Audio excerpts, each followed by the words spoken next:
The longer it takes for you to make your point, the faster people stop listening to you, and the less credible you seem each time. Some of the most respected leaders, negotiators, and speakers in history aren't the ones who actually dominate the room with endless of words. They're the ones who know exactly when to speak and how to speak so it actually lands. A Harvard Business Review study found that in team meetings, the people who spoke less often but with high quality contributions were rated as more influential by their peers than those who actually spoke more frequently. Now that's a very clear sign that communication is not a volume contest. This idea that talking more means communicating better often starts very early. In school, students who always had their hands up were praised as engaged or smart. And at work, the people who jump into every discussion are often labeled leaders. But the actual problem with this is that volume doesn't automatically equal value. It's like a chef who keeps adding ingredients to a dish thinking it'll taste better. At some point, the flavors will start clashing and the whole thing just gets worse and worse and worse.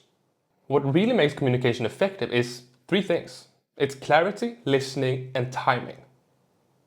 Just these three core things. Now, clarity means that when you speak, people understand your point right away.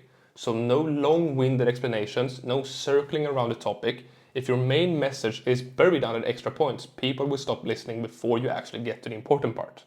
Now, listening is about fully understanding the conversation before you contribute. This lets you respond to what actually was said, not just what you assume is being said. The best communicators treat listening like gathering puzzle pieces. They wait until they've seen enough pieces before they actually try to place their own. And then timing is about choosing the right moment when you actually speak.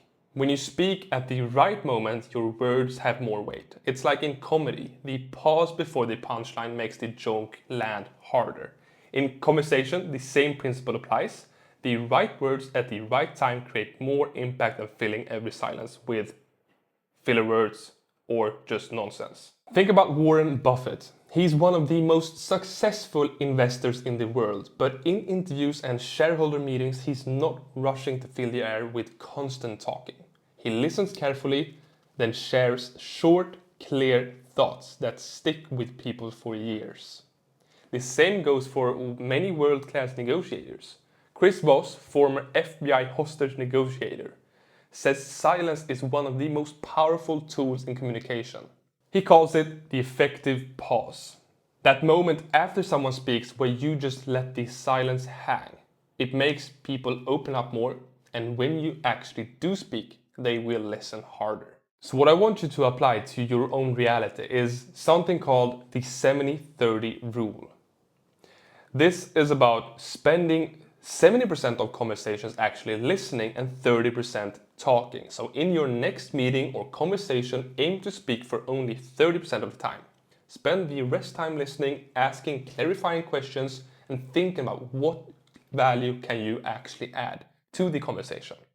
And then, when you do speak, make one contribution that is clear, relevant, and actually useful. See how people respond. You might be surprised to find they listen more closely and remember more of what you said when you do it this way.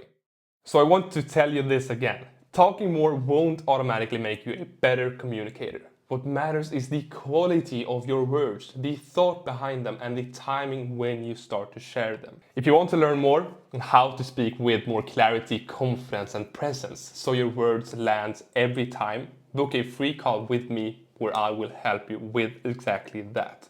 And subscribe for more weekly tools like this. I share tools like this every single week to help you stand out in every conversation you're part of. See you in the next video. Bye bye.